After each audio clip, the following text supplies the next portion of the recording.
Аз се нагървам с нелеката задача да представя 1700 страници план за управление.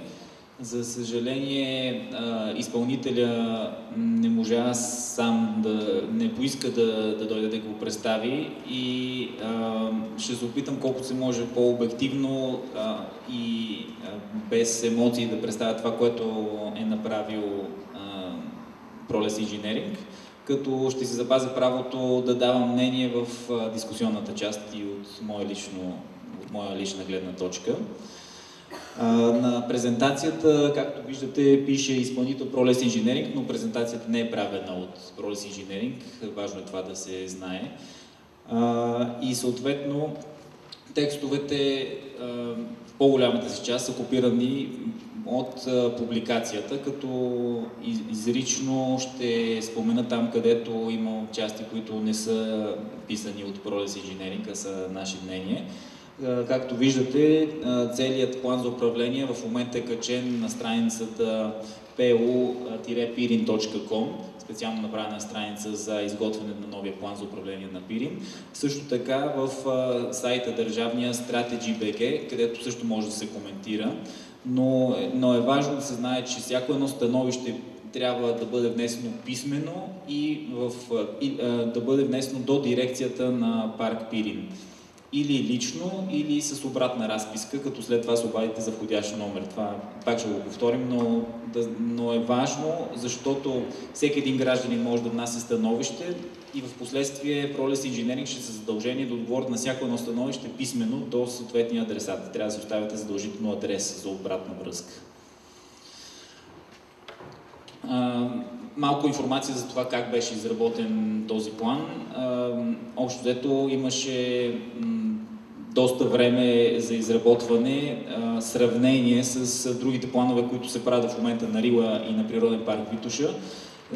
Цялата 2014 година и продължава 2015 година.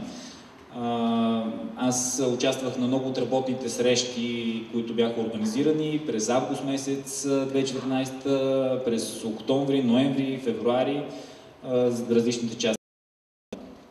И съответно така най-важните части бяха декември месец, част трета и част четвърта, които са режимите на един план за управление, и февруари месец, когато беше представен целият план. Ще се върна малко назад само за хората, които така не са се сблъсквали до сега с план за управление. Той има 5 основни части. Първата е описателна част, която включва описание на всичките природни и неприродни фактори.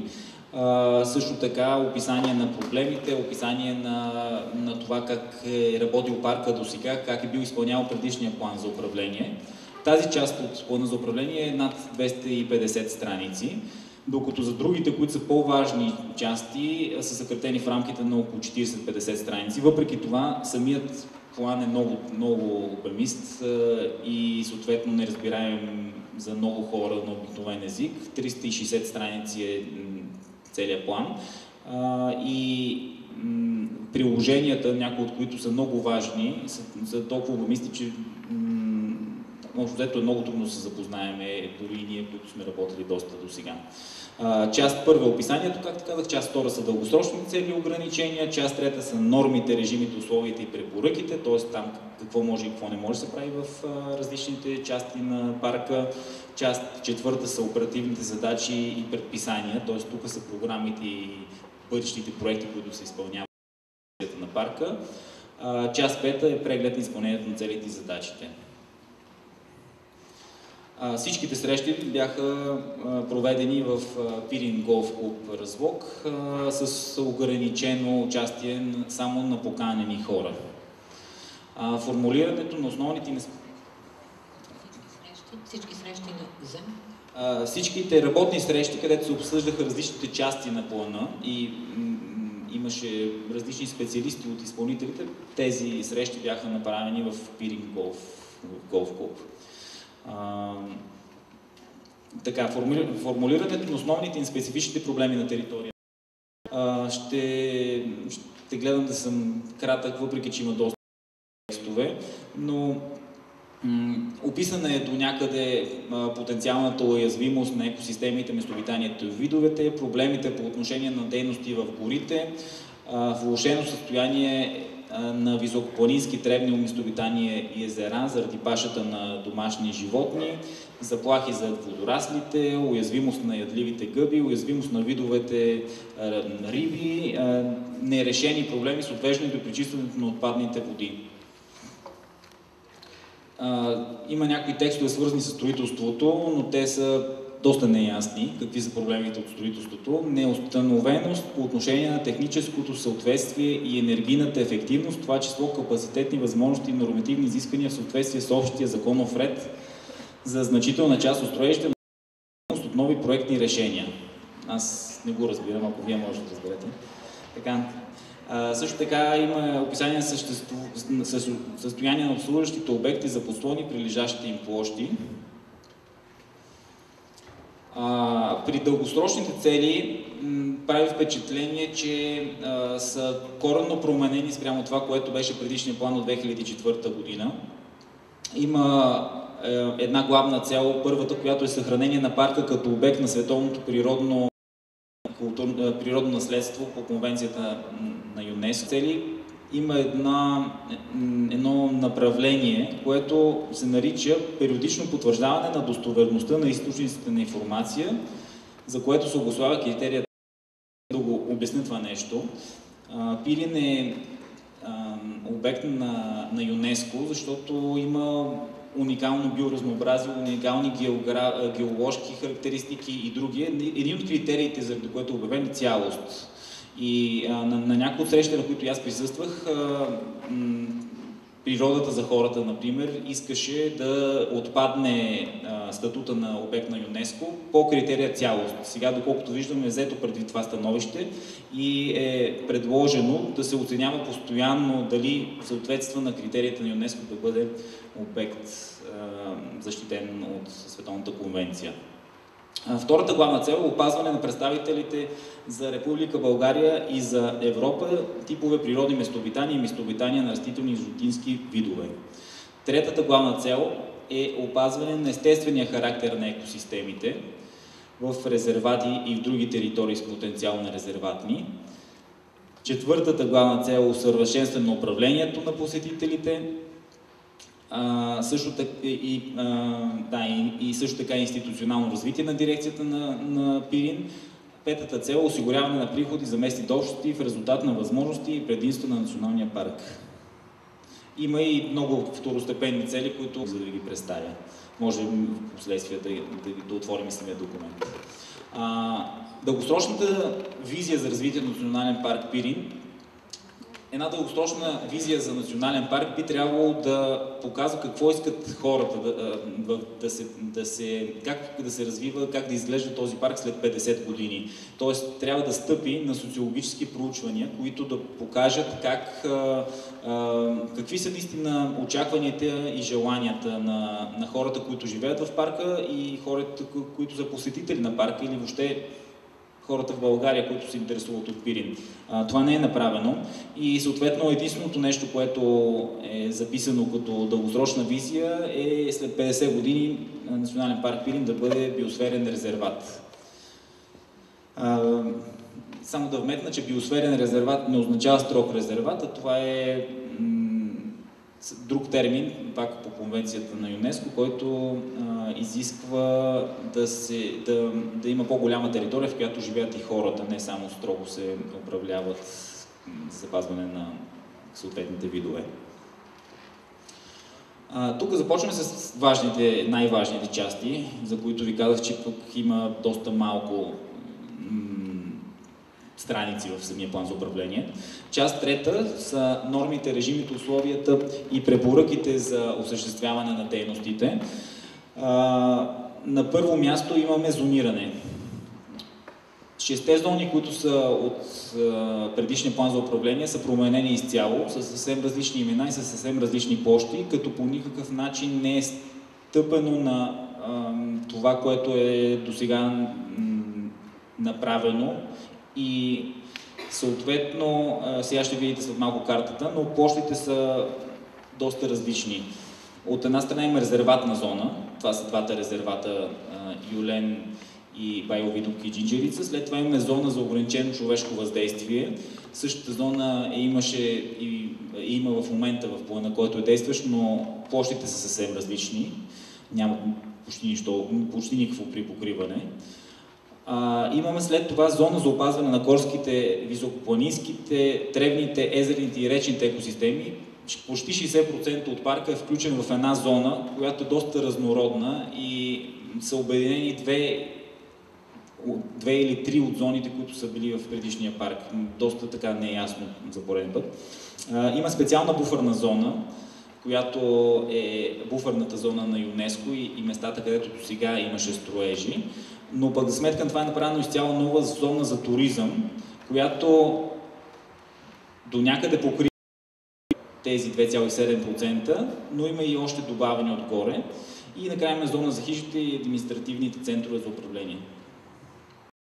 Сравнение между двете карти. Също така имаме разпечатани тези карти, за да ги видите в кафе паузата, например, за да горе-долу да се ориентирате за разликите между зоните, които са...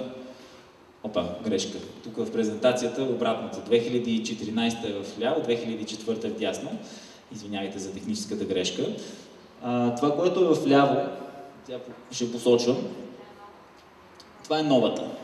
Това са двата резервата. Тъмно-зелена. Нали, цветовете са доста така объркващи, за да не може да се ориентираме. Тук резерватите са същите, като има едно малко изключение. Тук са предложили да има едно разширение на резерват Байлови дупки Джинджерица, за което ние, разбира се, подкрепяме. Обаче, от тук тръгват проблемите.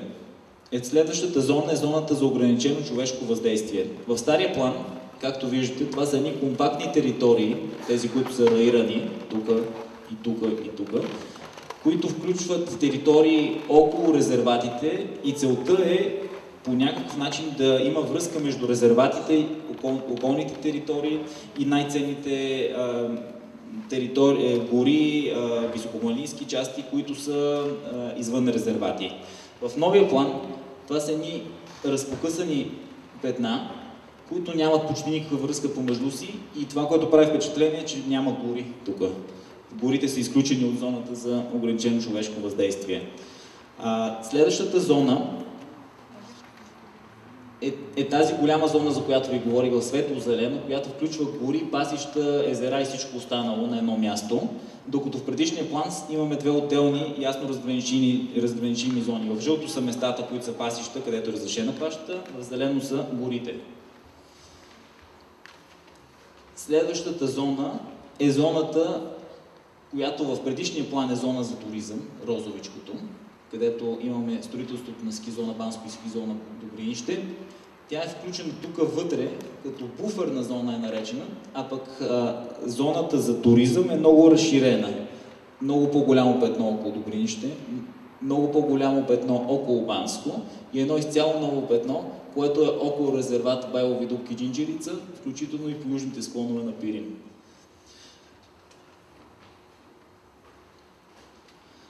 Резерватната зона, както ви казах, включва двата резервата и предлага да се възстановят част от резерват Байлови дупки Джинджерица, които са отпаднали при обявяването му. Зоната за ограничено човешко въздействие, целта е да опазва ценни природни местообитания, според Пролес Инженеринг, като има функционално предназначение, опазване и устойчиво ползване на природните местообитания и местообитанието на видовете. Забележете, тук пак има ползване в тази зона. И ползване на дървесни и недървесни продукти, лечебни растения, сено, възможност за паша на домашни животни и регулиране числеността на ловни видове. Специална буферна зона, предназначението е защита на границите на обекта на световното наследство до вероятно негативно въздействие върху биологичното и ландшафтно разнообразие. Може би ще съкращавам малко текстовете, защото иначе съвсем ще се натоварим. Зоната за туризъм има цел да конкретизира териториалното разположение и функционално предназначение на обектите и дейностите, свързани с туризма. Извинявайте, забравих една много важна нещо да покажа, което малко не се вижда на тази карта, но все пак ще ви обясня. Около всяка една туристическа пътека е направена зона за туризъм. Независимо от това дали минава през пасище, ливада, гора, зона с ограничено човешко въздействие или резерват, както е случая. Дори в резервата е направена зона за туризъм. Планираните нови обекти и обслужващи съоръжения са насочени към нова политика за разсредоточаване и управление на посетителите в зоната за туризъм, търсене на нови елементи за природосъобразния туризъм, планиране на райони и места с акценти за приоритетно развитие на определени видове туризъм и въвеждане на повече елементи в гранични територии от националния парк и близки до селищата площи за образователни, игрови, спортни, атракционни съоръжения и паркови архитектурни елементи. Зоната за хижите осигурява необходимостта за техническа инфраструктура за обслужване и постигане на добри благоустроеност и санитарно-хигиенни условия. Следващата, може би най-важната част от един план за управление са режимите и нормите. Някои от режимите и нормите идват от Закона за защитените територии, като, например, в националните паркове са забранени извеждане на голи сечи, производствена дейност, използване на изкуствени торове, внасяне на неприсъщи растителни видове, събиране на вкаменелости, нарушаване на естественото състояние на водни площи, водни течения и така нататък, дивечо-развъдна дейност, замърсяване на водите, намеса в биологичното разнообразие и събиране на редки и други видове. Имаме и по-конкретни забрани, характерни за целия парк, които са, например, за ползване на ресурсите. В закона е написано, че са забранени производствени дейности с изключение на поддържащи и възстановителни дейности в горите, земите и водните площи.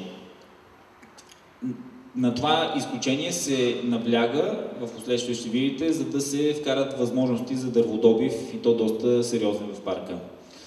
Също така е забранена пашата на кози, както и пашата в горите, паша без пастири и нощна паша, събиране на билки на определени места, ловуването, освен при регулиране на числеността на животински видове, спортен риболов, освен на определени места.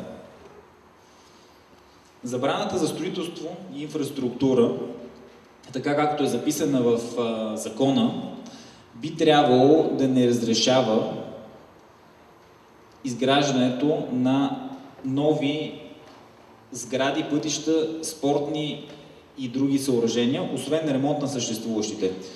Забележете, и това имаме много ясно тълкуване от юристи, че при приемането на закона е в националните паркове да имаме строителство само на туристически заслони и хижи, водохващания, пречиствателни съоръжения, сгради и съоръжения за нуждите и управлението на парка, т.е. на дирекцията и посетителите, подземни комуникации и всичко друго е ремонт. Ремонт на съществуващи сгради, ремонт на пътища, ремонт на спортни и други съоръжения.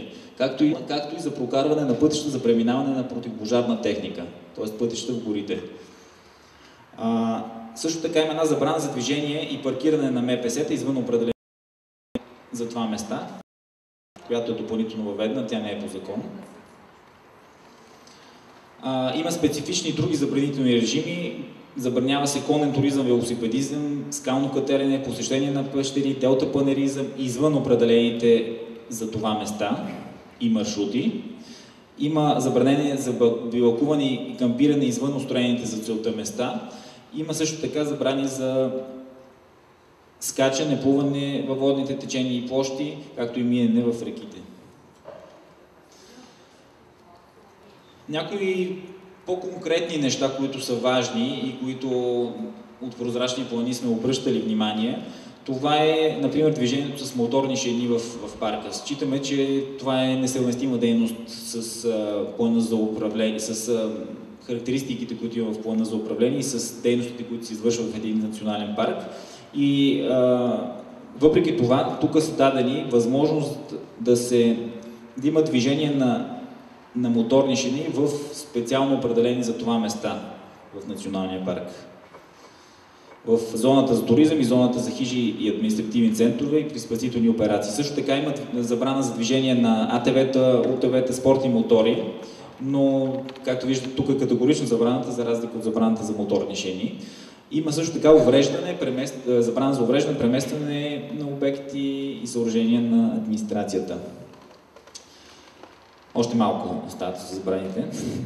Пренасене, превозване на оръжие, освен при регулиране числеността на животински видове. Забранена е сечта на немаркирани дървета, но разбира се, ако са маркирани, е разрешена сечта, както и сеч на дървесни и храстови видове без разрешително и извозване, товарене и транспортиране на добитата дървесина без разрешително.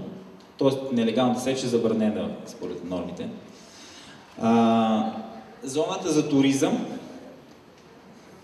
има някои конкретни забрани, пак казахме, същите забрани тук до някъде са допълнени с прокарване на пътища за преминаване на противопожарна техника. Също така има забрани за ловуване, за регулиране на числеността на животински видове, освен при болни и представляващи заплаха, както и пашата, освен в части от зоната, които представляват ливади, пасища и добре затревени просеки.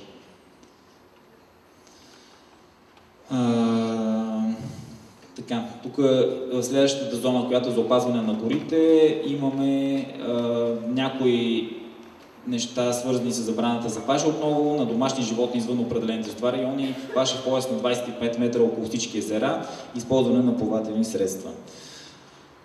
По някои дейности, конкретни, строителството е ремонт и реконструкцията, това, което ние казахме, че ни притеснява, е разрешено в 5 от 6 зони, които са на парка с изключение на резервата.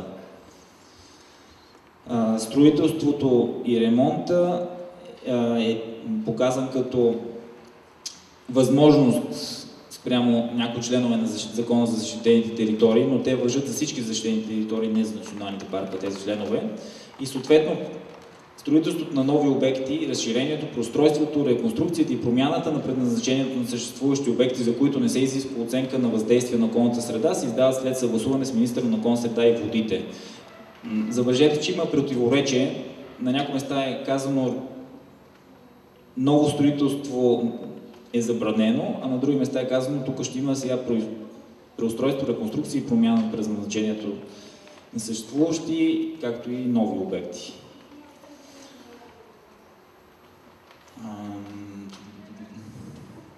Много дълъг текст отново, който е доста неясен, може би така. Трябва да се правят подробни устройствени планове при всяко ново строителство. Това означава, че сегашният план не казва кое може къде да се строи, а остава този проблем за решаване за бъдеще. И за всяко едно ново строителство ще се прави подробни устройствени планове и оценка за съвместимост, т.е. на парче ще се дава възможност за строителство.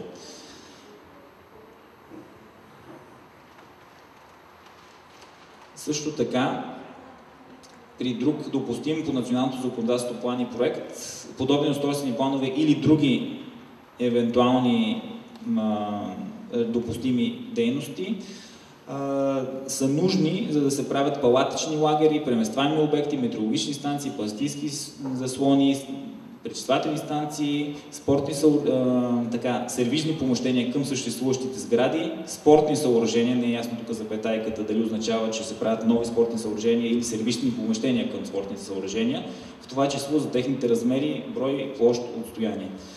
Допустимостта на за строителство обекти, техния брой, размери и други параметри съответстват на приетите с подробния устройствен план, респективно на актуалното действаща нормативна уредба. Някои избрани текстове. При върхови натоварвания след запълване капацитета на паркингите на парков участък Вихрен да се спира достъпа на МПС-та. При построяване на втора кабинкова линия в парков участък Вихрен, когато и двете са в движение, се спира достъпът на МПС-та на територията на парка. Тоест, тук се приема, че вече ще се строи тази втора кабинка. Тук сега решихме да не ви представим всички проекти и програми, защото са отделни приложения, които са много важни Наистина проектите, които ще изпълнява дирекцията, са изключително важни, но тази част е изкарана в приложения към плана, доста на брой приложения, които основна част от плана, а според нас трябва да бъдат такъв. И просто някои коментари от наша страна, това не са текстове на изпълнителя, за програмите и проектите. От една страна, програмите следват формулировките на главните цели, което е в разрез с структурата на дирекцията. Това означава, че различните програми и проекти не са разделени на това дали имаш звено, което е свързано с био, звено, което е свързано с туризъм, звено, което е свързано с публичност, а са разделени по съвсем друг критерий, което ще направи трудно изпълнението. Не е ясно кой в парка ще отговаря за кой от проектите. Предложените проекти нямат връзка с установените в част 2 заплахи. И с информацията в колоната очакван резултат би трябвало да посочва именно това. Наблюдаваме, че в част 1 и част 2 са работили някои доста добри и съвестни експерти, които са изследвали определени проблеми в парка. И част 3 и част 4, където са режимите и където са проектите, които ще се изпълняват в парка, нямат особена връзка с проблемите, които са формулирани в първата част. Предложените методи са излишни, не се изискват по задание, а така формулирани са или безмислено общи, или ограничаващи във времето. Има проекти, които не се изпълнението им от страна на дирекцията, а се посочено, че се финансират от община Банско, Юлена Д и в същото време са поставени с висока приоритетност за първата на плана. Например, изготвяне на подробни устройства. Единствено методика за наблюдение на въздействието на ски спорта и други дейности, която се изисква от ЮНЕСКО, не е предвидена за първата година, е оставена за по-нататъка. 6 от 11-те проекта по програма 1 се отнасят за територията на община Банско. Имаме 7 общини, в които има части от парк Пирин. За останалите общини няма нищо предвидено конкретно.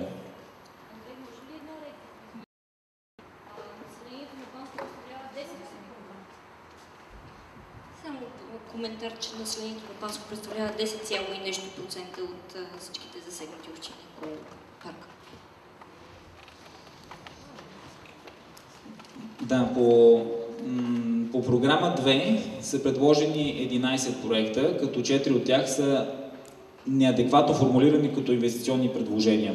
Защо казваме неадекватно? Защото един палатъчен лагер означава просто да кажем, до тази хижа може да се поставят палатки и да ползват сервисните помещения на хижата. Това не е инвестиционно предложение, това не е инвестиционно проучване, не е нужно да се направят специални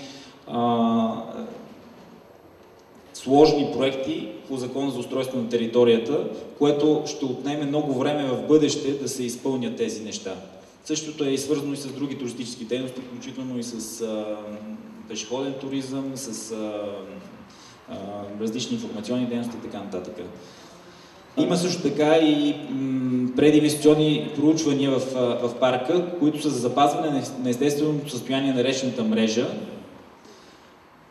стоящите водоеми и техните брегове. Пак е сложно, пак не са прединвестиционни проучвания. Имаме по програма 5 прединвестиционно проучване за технически проект за безопасност на посетителите при посещение в Национален парк Пирин. Посочените очаквани резултати се припокриват с още 2 от предложените проекти. По програма 6 за проект Устойчив транспорт в Национален парк Пирин имаме съвместна инициатива и грантов проект с общините за въвеждане на електромобили като средство за транспорт. И метода е кандидатстване за финансиране по оперативни програми на Европейския съюз. Накрая имаме 2 странички, които са преглед на изпълнението на целите и задачи. Следното част от плана.